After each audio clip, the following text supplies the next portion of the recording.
Hi everybody, welcome and welcome back. My name is Kimiko Sumi, and today I want to do kind of a different video about black women and colorism and something that I've noticed, like a few examples of colorism that I've noticed.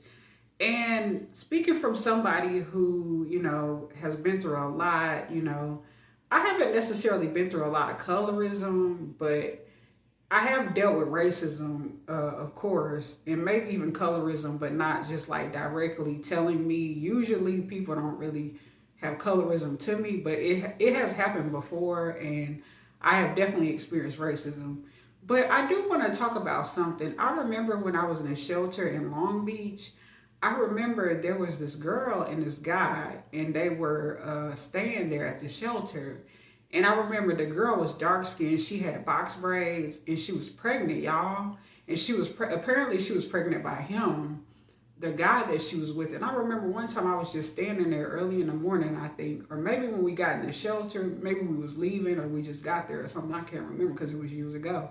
But I remember he was talking to this guy about that girl, and he was saying, "Oh yeah, I'm just with her right now because because he was supposedly doing bad, so she was only good enough for him then. But when he got successful, he was going to get with somebody that was lighter or that was non-black, but she was just good enough for that situation while he was so-called struggling or whatever.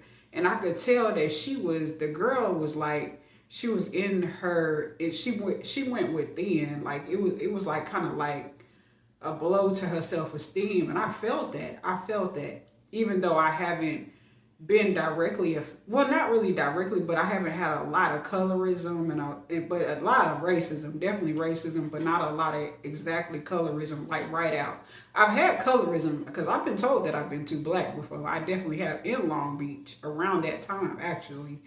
But to me, I kind of, it hurt my feelings, but I kind of brushed it off still. Like I've let it go, the anger with that, because I'm used to people saying things to me that was kind of new to me because I never really heard that before. But I just kind of like brushed it off. But when I saw that, I saw her go within, and she was kind of younger. They were both younger. They looked like that they were probably in their late teens to early 20s, and you could tell it hurt her feelings, but she didn't, she really, she, I guess her self-esteem, kind of relied on his approval, maybe, because that's abuse too. That's like mental abuse.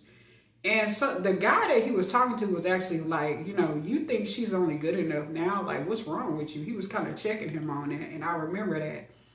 And I was just like, wow, that's crazy. And I've seen different scenarios like that, and it's hurtful for me too because I've grown up dark skinned. My skin changes up too. That's another thing too. People be kind of wondering about my skin.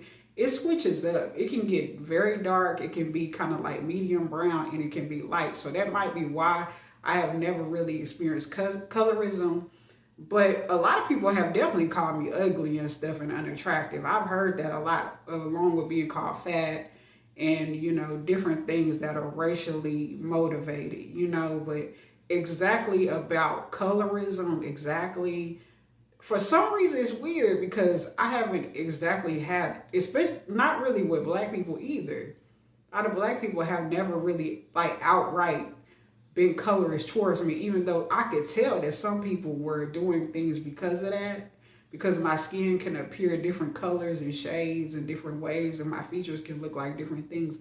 And I know that's for a good reason. There's a real good reason behind my change of skin tone and the way that I look from different angles time to time, and different things like my facial like bone structure and stuff like that. There's a reason for a lot of this stuff with anybody. We're all connected anyway. But anyway, I just wanted to give my opinion and kind of like observation, kind of looking on the sidelines, kind of like observation, because I've seen different scenarios, and it's just like, why would you think because she's good enough to get pregnant, but you are just holding her until you do better? But anyway, it's sad. It's really sad that people actually think ignorant like that, because it's very ignorant. But anyway, you know, I don't really care if people don't like what I have to say, and you might want to attack me, my appearance, but I've heard it all, y'all. I've pretty much heard it all by now. So I'm just giving my thoughts, you know, my input, because I don't really talk about colorism, even though it doesn't hurt my feelings if somebody come for my skin. It really don't. Because right now I know I'm looking pretty brown, pretty dark, but you know, I think I'm beautiful. I know I'm beautiful.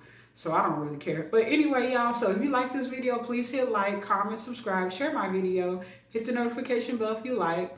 And I will see y'all in another video, my lotus flowers. And for my upcoming lotus flowers, welcome to my channel. And I will see y'all in another one. Peace. I'm out. Bye-bye.